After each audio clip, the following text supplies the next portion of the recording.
Hello everyone and welcome to Cinderful Gaming. In today's video we're going to look at getting started with the Stormcast Eternals in Warhammer Age of Sigmar, building a force around the Ruination, Brotherhood, Army of Renown and making use of the Scourge of Ghyran War Scroll for Iridan the Witness.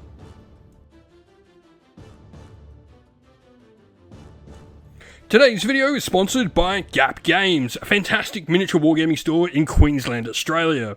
They stock a wide variety of miniature wargames from all things Games Workshop to some of my personal favourites, Conquest of the Last Argument of Kings, and all things Modifius wargames as well. Use our affiliate code in the link below to help support both this fantastic store and the channel as well.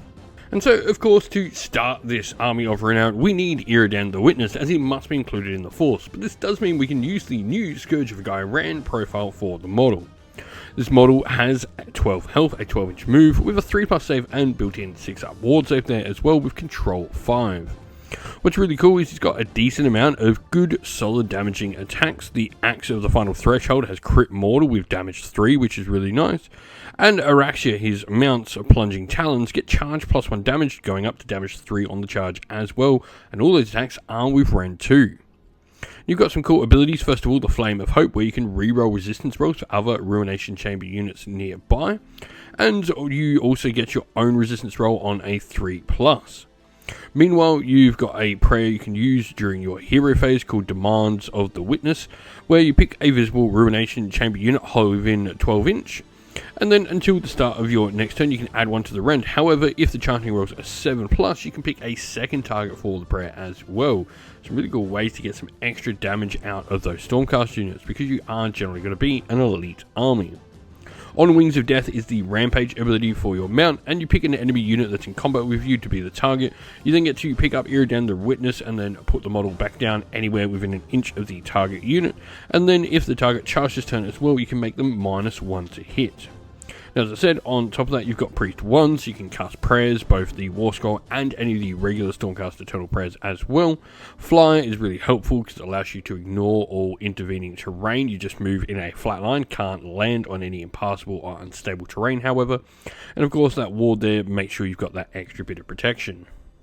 Our other character to join the force is the Lord-Veritant. This is another priest model, so you've got a good amount of access to prayers in your forms, and you've got a decent profile for a foot hero with 6 health, 3+ save, but you've also got your Judgment Blade in combat, which is anti-priest and anti-wizard +1 rend. On top of that, you've got your resistance roll, like all things Ruination Chamber, this time on a 4+, and then the Staff of Abjuration as well actually gives you some magic protection, as it allows you to unbind as if you were a Wizard 1.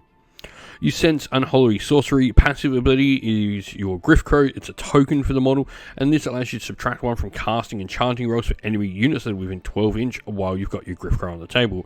However, if you ever make an unmodified save roll of 1, the Griffcrow is slain, removed, and you no longer get access to the ability. Next are the Reclusians. These are sort of the main fighting troops of the Ruination Chamber. Reclusians are 3 health, 3+ save models with 3 attacks with the crit mortal ability and 2 damage. You've got the Ruination resistance roll ability for a 4+, and Memorian Descendants. These once again are tokens for the models, and there are 2 for every 3 models in your unit. While any of their Memorians are on the battlefield, you can add 1 to resistance rolls when making the Ruination Chamber ability. However, each time you make an unmodified save roll of 1 for the unit, you remove a Memorian from the battlefield, and of course when all Memorians are gone, you lose access to the bonus of this ability. Lastly, we have the Prosecutors, another Ruination Chamber unit.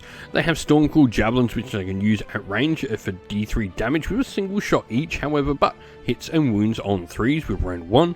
And your Stormcall Javelins are 3 attacks in a melee with just a base damage of 1, but they do have charge +1 damage going up to, of course, damage 2 when the models do charge.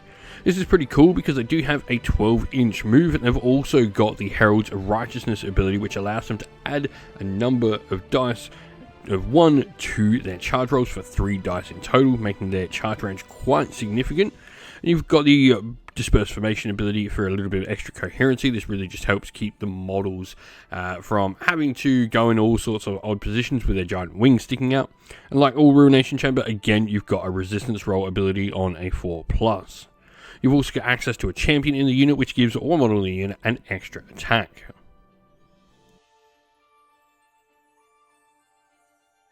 And so our force today is of the Stormcast Eternals and the Ruination Brotherhood army of Renown.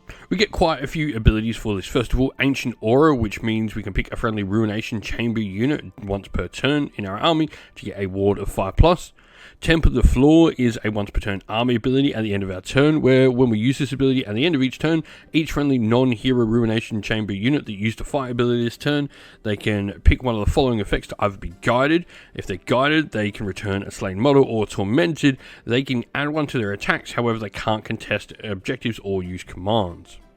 The other two abilities we got are Hallowed Presence, where while friendly warrior chamber units within 12 inch of any Ruination chamber units, they'll get a 6+ ward. And Entropic Screech as well, a once per turn army ability during any combat phase, where you can pick a monster in your force that hasn't used a rampage, roll a d3 for the 3 targets that you pick, or up to 3 targets, and on a 2+, inflict mortal damage equal to the roll. Our first regiment is of course led by the Scourge of Gyran, Iridan the Witness. This model will be our general as well. For units inside the regiment, we then have a reinforced unit of Reclusians.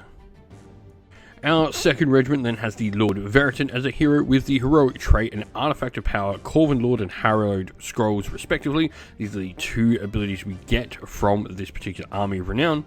And then for units, we have another unit of Reclusians, not reinforced this time, and a unit of Prosecutors to give us a fast moving piece.